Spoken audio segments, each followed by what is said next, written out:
So I think that Nintendo may have a problem with the new Mario Kart game coming out for Switch 2. Ooh, we are in the home stretch of Yeah. looking forward to this Switch 2 Nintendo Direct, and we've already seen little bits of the next Mario Kart game. But yeah, we've been thinking about this game, and I think everybody, has the expectation, oh my gosh, Mario Kart, it's a slam dunk, it's a system seller. This is definitely the right game to put in front of this new system. But I think you're right, because if you kind of look at the situation of Mario Kart up to this point, it's a little bit different than what has been in the past. And I'm not sure that transition for Nintendo or for the people who have been playing Mario Kart, I'm not sure that's the slam dunk that people think it is. Yeah, it's a bit unconventional to have a game coming out that's probably going to be like the premier launch title for your new console.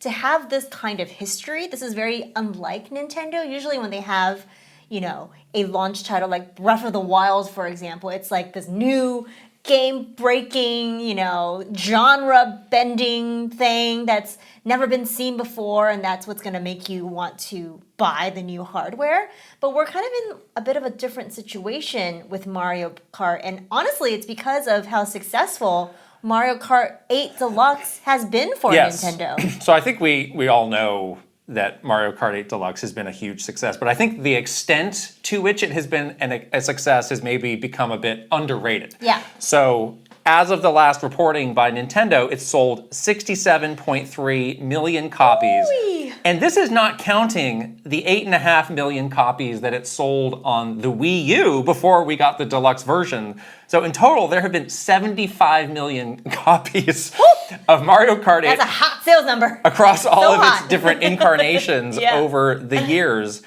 And that is 20 million more copies than the number 2 best-selling game on the Switch, which is Animal Crossing Yeah. New Horizons, and 30 million more than the number 3 game, which is Smash Ultimate. I'm getting chills just thinking about these numbers. There are truly levels to this of like successful Switch games. It's like, And yes, then, like, oh my gosh. Mega ton. And then it's like above everything else by such a huge degree. And the funny part too is when this game first came out on Switch, we were at Nintendo at the time launching Switch and Mario Kart 8 Deluxe being sort of part of that Switch lineup. The inside Nintendo, not a clue that this was gonna be the juggernaut. Kind of an sales. afterthought, honestly. Totally an afterthought. Yeah. It's like, why not port this over? Yeah. So many people miss this great game on Wii U. Easy port, who cares? And it just sold and sold and sold and sold and sold. And then Nintendo has done a good job of really capitalizing on the success of Mario Kart 8 Deluxe with all of the new stuff that they put in, the booster packs and everything. But it is one of those things where because they've done this, because they have been supporting this game for, a really long... This was a launch game for Switch. So it's been Pretty 8 much. years Yeah. of us living with this game and constantly sort of going... You and I constantly go back to Mario Kart and play it. We've been playing it for a really long time. So, it begs the question, like, how is Nintendo going to convince me that you need this? that I want to get the new Mario Kart, that I need a Switch 2 to get the new Mario Kart? It's interesting that I think if you polled people, I don't know there's that many people out there who are sick of Mario Kart 8 at Deluxe. all. It's maybe not the game that we're playing day in and day out, but we all kind of have our reasons for returning to it. And I think the approval rating for this game is just unanimously pretty high. Yeah. And it's been a game that's been in our lives for 10 years. amazing. For a decade, this is the Yeah. Mario Kart that we've all been playing, and Nintendo's been kind of, especially over the last couple of years with the Booster Course Pass, kind of adding to it. So it's had this prolonged relevance. Yeah. So again, when you really think oh, there's a new Mario Kart, I do think there are going to be some people who ask themselves, I'm pretty happy with the Mario Kart I've been playing. Yeah. And a lot, maybe, Mom, hey kids, we have Mario Kart at home. This is the classic meme. Looking at this box and be like, I'm not sure we need this, Timmy. Yeah, and then if you want to play the new one, Timmy also has to buy a $400 new console. Right. I'm not sure Mom's convinced about that. Exactly. So again, like, I have no doubt this is going to be an incredible game. Yeah. I have no doubt that every Mario Kart sells well, but in terms of just like the hill that this one in particular has to get over, Yeah. and again, this is Nintendo's goal. This is always their goal. We have to do better than the last one. Exactly. It's like, well, are you really going to do better than 75 million? And it's the same question with the Switch too. It's like, oh, you just did the best-selling. It's going to be the best-selling console ever. Yeah. It's just these goals that they have for themselves are going to be incredibly The bar that they've set. hard to match. Yeah, yeah. And you kind of start to think of like, well, so how do you set a new game apart? And normally it's like, hey, we've got X number of new tracks, and it's a combination of new and old tracks. Now with Mario Kart 8 Deluxe, now that we have the booster course pass that's run its course, we have almost 100 tracks. There's 96 tracks. Incredible. And 36 characters, including the Miis, that you can customize all these different ways. So you kind of can't use the same messages with a Mario Kart game than you did before. They're going to need to find some new angle to differentiate this one, which will be interesting to see. Yeah, also, they have been doing these things where they put like little innovations into the games. So like Double Dash, obviously, one of my favorites, not one of your favorites, had that cool mechanic where you can switch. And I'd say that's one of the more successful innovations that they had, where it was really like central to the gameplay, made that game feel unique. Or the 3DS game with the glider and the flying. And this one has sort of a meh mechanic in my opinion, Mario Kart 8, which is the anti-grav. It was so interesting, like for the game that became so successful, the like quote gimmick in it was definitely not the driving feature. Yeah, like it looks cool, like but when you're actually, it was kind of hard to tell when you're actually driving. Playing it, like you're so locked in, you're like I'm just driving, and things are happening. It doesn't really matter if I'm upside down or not. So. That kind of track record of the gimmicks of the differentiator has been a little bit hit or miss for them. Well, of course, all the games are still very fun to play. Mm-hmm. The other thing that we saw, so we have seen this game a little bit, it's not really like blowing Mario Kart 8 Deluxe away from a visual standpoint. Yeah. So if you're like, it's the next generation Mario Kart, and it's like, it kind of looks a little... Like this generation's Mario Kart? I cannot believe how well Mario Kart 8 has it's a beautiful game. stood up visually over when I played this, I'm like, this is a really great looking game. And this is like what it looked like pretty much 10 years ago. Yeah, runs great, plays great, everything works. Like what else can you ask for? Right, so it's just like a great testament to like the enduring design of that game. It's like, I could probably play that for another 10 years and still think it looks okay. So but that's its positives is also its downfall. Right. Because it's so enduring. It's such like a, visually beautiful game from 10 years ago. It does have a very timeless look to it. Mm-hmm. Now it's going to be so hard for Nintendo to differentiate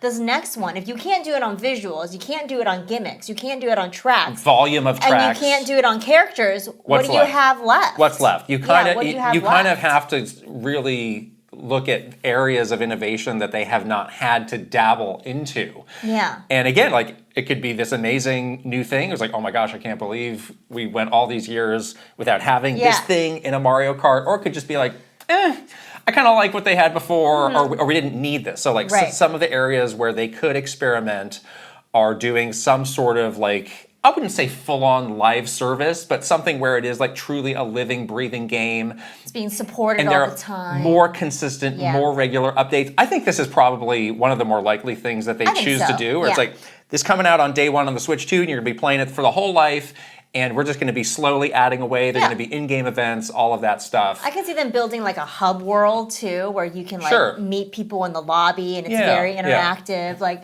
that kind of modernization where it does feel like this like shared like multiplayer first experience. Like that could be a really cool innovation for them to put in for Mario Kart. They could look at some new driving mechanics. And I've seen some people with some theories on the small bit of footage we've had of like, you're picking up gas tanks and managing your fuel is going to be a new mechanic. Yeah, there's like pit stops kind of situations that may be in play. Right, and that's interesting because in Mario Kart, like, it's been a pretty consistent experience. You're driving, you're drifting. The way you do drifting has changed a little bit. Getting items. There's always been new items, but as far as like a fundamental new mechanic, it's been a while. So remains to be seen like what that would even be and like how would people quickly jump on that? Like, oh yes, this is something something that I else want yeah. for this series. The other thing that's really interesting is for the duration of the series, they've been very focused on like the stats of the carts. And there's a little bit on like a heavy character versus a light character. Yes. But what if they focus more on the stats of the characters? Oh, sure. Like Mario, like a Monster Hunter game. Mario could eat a meal at the Yoshi Cafe and then have like some bonus or something like that. I don't know. Interesting. Like it could be interesting to look at it Okay. the other way too. Sure. You know. But so there are some little things they can do to make it feel different and new. Yeah. Another thing they could emphasize, and people have been trying to, pinpoint this in the visuals, is are there going to be 24 people driving at a time? Just a larger scale of driving in a Mario Kart game. And that's interesting, and that would give the races a bit of a different feel if it's just like, oh my gosh, I'm really elbow to elbow, and I'm really jockeying to try and just get ahead of the next guy. I think that could help to make it feel more next gen if it's like I'm just surrounded by characters and it's neat too. It's like, oh, there's Waluigi, oh, there's Yoshi, oh, there's Toad, and that, like, oh. Why did you say Waluigi first? Just came to mind. He's very Gross. very memorable. Oh, there's Waluigi. You could say it like that. I think that could be an interesting one for them to look at. Yeah. They could look to go even bigger with online. That's what I think they're going to do. Now everything's online. All the races by default are online. What they've done in the past has not been like the biggest scale, but unlike a lot of Nintendo games, it has worked. It works. It actually works. Yeah. So I have kind of both minds of this, of like, well, it has worked, but again, if you blow it out and make it the main thing, is it going to work? Is it going to work? Yeah. Does that become kind of a limiting factor in terms of the audience? Again, like if you're a parent with kids, like, I don't know if I want my kids doing only stuff online. I like the fact that, they're just racing the computer. Yeah, I don't know. I feel like that might kind of limit the reach of a new game that they want truly to be for. This is one of the few franchises that is truly for everybody, that everybody actually likes. Yeah, that's true. Yeah, there's going to be some push and pull they need to do because it is a very like, for the veteran players, they want certain things. For like the first time players, for the family, the family kind of wanting to get this for the living room. Like there's different needs that they have to juggle, which is going to be really hard for them, I think. And then there's potentially the most extreme option, which is we're going from Mario Kart to something that's like Smash Kart, where it's like it was previously contained to the Mario universe, but now, and kind of started to happen. Yeah, because now they have Splatoon. As the game expands, Zelda, Animal Crossing. But if they're just like, well, now anything is on the table. We didn't see that in that little snippet because that could be a big surprise. It's like, oh, now all the Nintendo IP is on the table. Maybe some third-party characters. Here comes Cloud on the motorcycle. Sonic's already got his own game. We don't need him, thank goodness. Here comes Cloud on a motorcycle. He's popping a wheel. Cloud's got his own motorcycle in the game. That would be canonically correct. Accurate. Yes. So that's a more extreme way to make it different without necessarily changing the way that the game plays. Right. I don't know if they are. That's a slippery slope. That's what makes Smash Brothers unique. If every franchise just becomes that, then it's like, well, Smash Brothers isn't quite so special. You're robbing Peter to pay Paul. Exactly. Yeah. Great saying. Yeah. And it's kind of a smaller consideration, but the usage of the retro courses, the revitalization of these retro courses has always been such an interesting thing that this game has done, and I wonder how they're going to handle them in this one, because it's like, oh, that course from the Nintendo, Mario Kart 64, I was playing that last week on Mario Kart 8 Deluxe. Yeah. So many of the retro courses are already there. Like, what are they going to do to reinvent those and make it feel like, oh yeah, I want to play that again? Yeah, and how do you make it work if you're going to expand the scope of the game, too? Exactly. Like, how do you make Moo Moo Meadows big enough for If it's 24 players, do you need to, like, widen the lane? The cows are going to be, in your face. The LA freeways, just add more lanes. That's the solution. It doesn't work in LA. It's not going to work for this. Traffic jam on the 405. Traffic jam in Moo Moo Meadows. Oh, no. Jackknife. We got a jackknife big rig on Moo Moo Meadows. Look out, everybody. That's Toad's Turnpike, really. Oh, yes. Toad's Turnpike, don't ever take Toad's Turnpike during rush hour. You're totally screwed. My gosh. So again, like, these are all considerations that I have no doubt Nintendo has been thinking about for a long time. Where I'm sure on one hand they're like, oh my gosh, this game is so successful, I can't believe it. But then on the other hand, that team is feeling the pressure of like, we have to one up this game? Yeah. Oh, and especially if this game is a launch title. How do we do that? Yeah, especially if this is a launch title for Switch 2, this really, really kind of mirrors the impossible bar that Nintendo has set for themselves with Switch 1. So it's like this two-pronged thing. You're trying to use the new Mario Kart to sell Switch 2, where, Switch 1 has been so successful with this juggernaut of a Mario Kart game on it for 10 years or whatever it is. I mean, it's pretty crazy how the success can really be your, potential downfall. Right. To a degree. So, right. Scary stuff. And to some extent, that's going to be the story of the whole transition from the Switch to Switch 2. Yeah. But in particular with this game, it's especially heightened. And again, we just haven't seen that many people calling attention to it, where it's like, new Mario Kart smash hit. Where it's like, yes, but there are some new considerations and challenges for this one, for them to really think hard about. Exactly. So what do you guys think? Are you excited about the new Mario Kart game? We're definitely still really excited. Oh, yeah. Can't wait to see more about this. But do you have hopes and dreams? What would make you say, like, yes, day one, I'm switching over to the new Mario Kart game. I'm switching over to the Switch 2.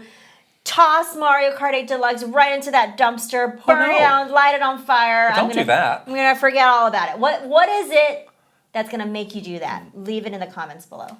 All right, more Switch 2 videos this week. We'll see you soon. Bye. Bye.